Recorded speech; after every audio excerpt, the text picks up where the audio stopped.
Welcome to another episode of Clean Air and Containment with your host Matt Stubbs, International Product Manager, Hire Biomedical. Today we're going to demonstrate glove sleeve leak testing. So the first thing to do is to get your glove sleeve leak tester.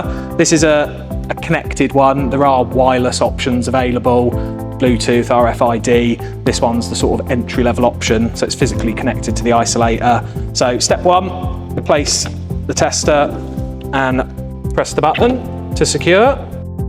And then we go to the HMI.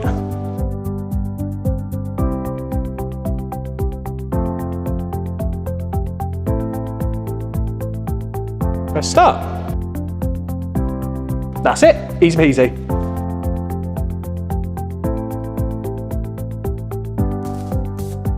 That's all for today. If you'd like more information, contact us directly and we can help with any inquiries you have.